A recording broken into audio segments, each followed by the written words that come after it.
Nosso Lar, de André Luiz, capítulo 31. Vampiro. Eram 21 horas, ainda não havíamos descansado, senão em momentos de rápida conversa necessária à solução de problemas espirituais. Aqui um doente pedia alívio, ali outro necessitava de passes de reconforto. Quando fomos atender a 2 enfermos no pavilhão 11. Escutei gritaria próxima. Fiz instintivo movimento de aproximação, mas Narcisa me deteve, atenciosa, e disse: não prossiga. Ali se localizam os desequilibrados do sexo. O quadro seria extremamente doloroso para seus olhos. Guarde essa emoção para mais tarde. Não insisti. Entretanto, no meu cérebro fervilhavam 1000 interrogações. Um mundo novo se abriu à minha pesquisa intelectual. Era indispensável recordar o conselho de mãe de Lísias a cada momento para não me desviar da obrigação justa. Logo após as 21 horas, chegou alguém dos fundos do parque enorme. Era um homenzinho de semblante singular, evidenciando a condição de trabalhador humilde. Narcisa o recebeu com gentileza, perguntando: que há, Justino? Qual é sua mensagem? O operário, que integrava o corpo de sentinelas das câmaras de retificação, respondeu aflito: venho participar que uma infeliz mulher está pedindo socorro no grande portão que dá para os campos de cultura. Creio tenha passado despercebida pelos vigilantes das primeiras linhas.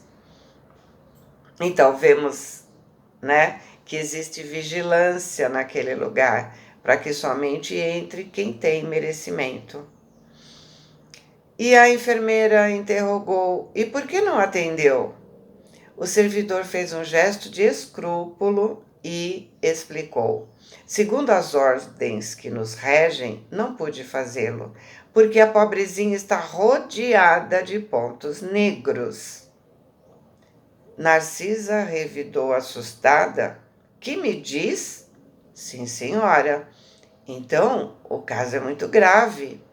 Curioso, seguia a enfermeira através do campo enluarado. A distância não era pequena. Lado a lado, via-se o arvoredo tranquilo no parque muito extenso, agitado pelo vento caricioso. Havíamos percorrido mais de 1 quilômetro, quando atingimos a grande cancela a que o trabalhador se referiu. Então, vimos a miserável figura da mulher que implorava socorro do outro lado. Nada vi, senão o vulto da infeliz, coberta de andrajos, rosto horrendo e pernas cheias de chagas vivas.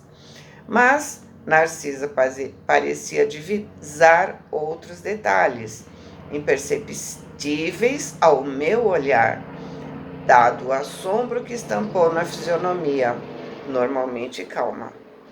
A mendiga, ao nos avistar, gritou: filhos de Deus, dê abrigo à minha alma cansada. Onde está o paraíso dos eleitos, para que eu possa fruir a paz desejada? Aquela voz lamuriosa sensibilizava o meu coração. Narcisa se mostrava comovida, mas falou em tom confidencial: não está vendo os pontos negros? Não, respondi. Sua visão espiritual ainda não está suficientemente educada. E depois de ligeira pausa continuou: se estivesse em minhas mãos, abriria imediatamente a nossa porta. Mas quando se trata de criatura nessas condições, nada posso resolver por mim mesma. Preciso recorrer ao vigilante-chefe em serviço. Assim dizendo, se aproximou da infeliz e informou em tom fraterno: por favor, espere alguns minutos. Voltamos apressadamente ao interior. Pela primeira vez, entrei em contato com o diretor das sentinelas das câmaras de retificação. Narcisa me apresentou e notificou a ocorrência. Ele esboçou um gesto significativo e ajuntou: fez muito bem, me comunicando o fato. Vamos até lá. Nos dirigimos os três para o local indicado.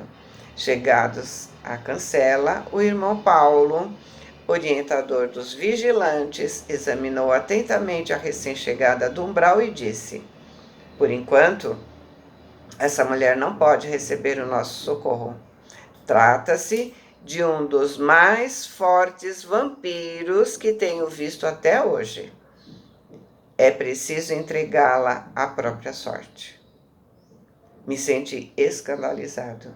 Não seria faltar aos deveres cristãos abandonar aquela sofredora ao azar do caminho? Narcisa, que pareceu compartilhar da mesma impressão de que eu, se adiantou suplicante. Mas, irmão Paulo, não há um meio de acolhermos essa miserável criatura nas câmaras? E ele esclareceu: permitir essa providência seria trair a minha função de vigilante.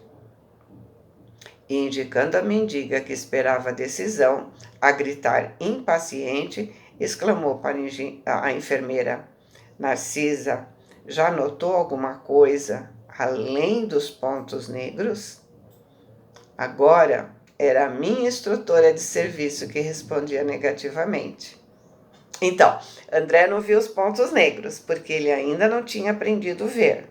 E agora é Narcisa quem não está vendo, porque não aprendeu a ver ainda outras coisas, né? Que ela já viu que o André não via, mas existia mais coisas para ver. Paulo via mais que os pontos negros que Narcisa não via. O vigilante, em sua função, precisa ter essa percepção que ela ainda não possuía. E ele respondeu: pois vejo mais.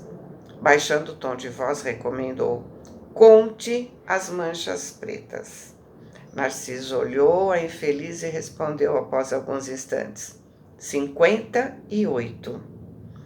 O irmão Paulo, com a generosidade dos que sabem esclarecer com amor, explicou: esses pontos escuros representam 58 crianças assassinadas ao nascerem.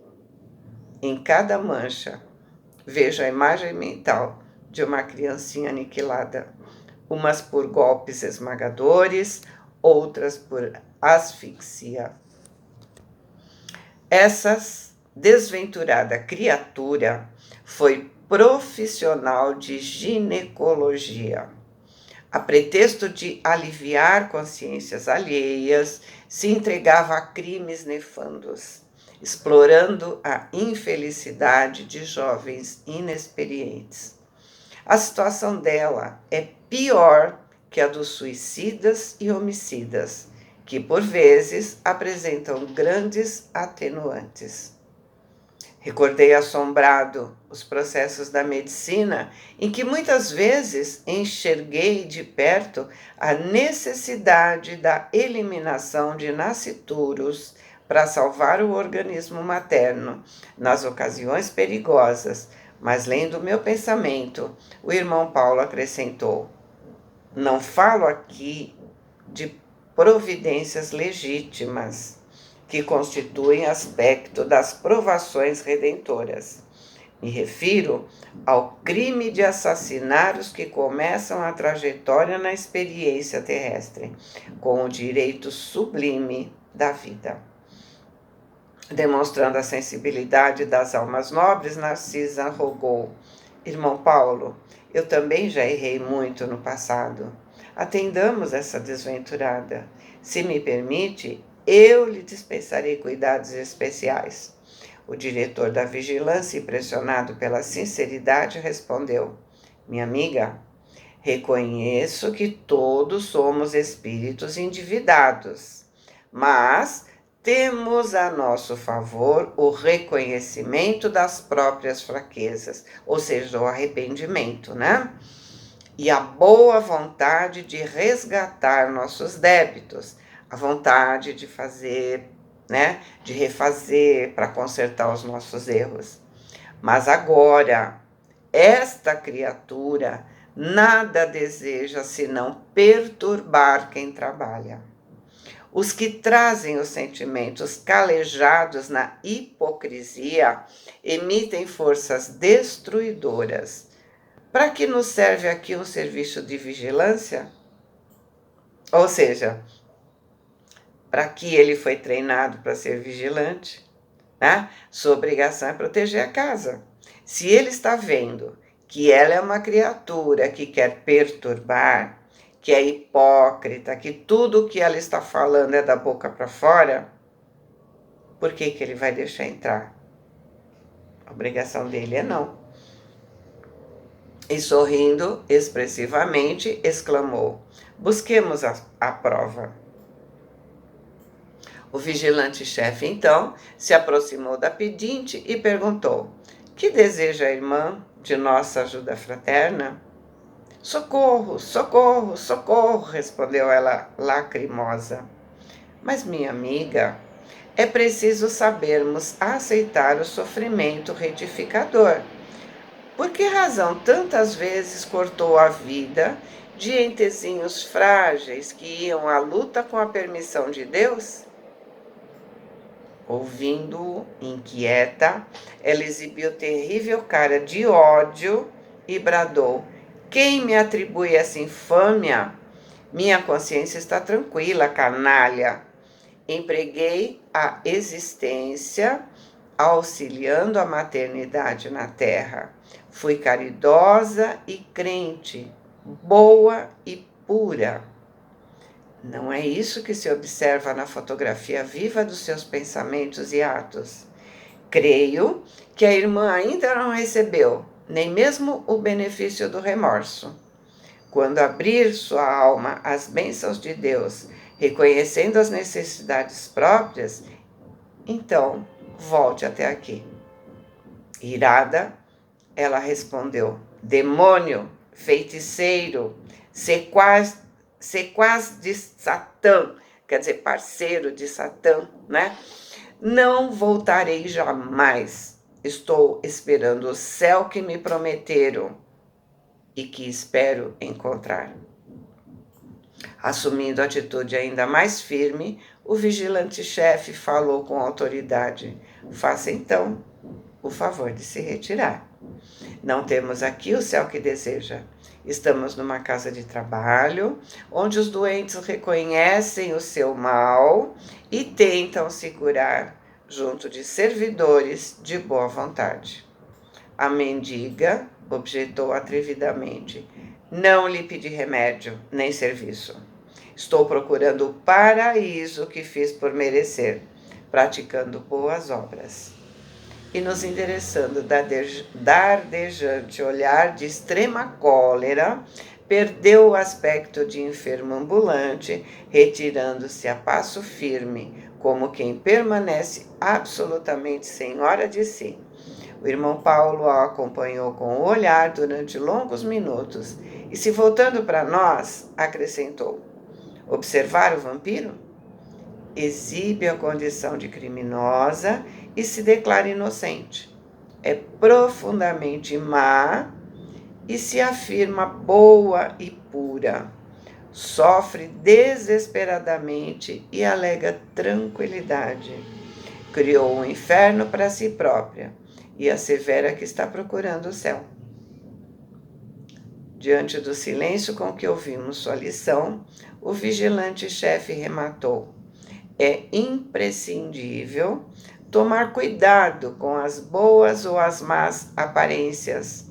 Naturalmente, a infeliz será atendida em algum lugar pela bondade divina, mas por princípio de caridade legítima, na posição em que me encontro, não poderia lhe abrir nossas portas. Ou seja, não vai faltar socorro para ela.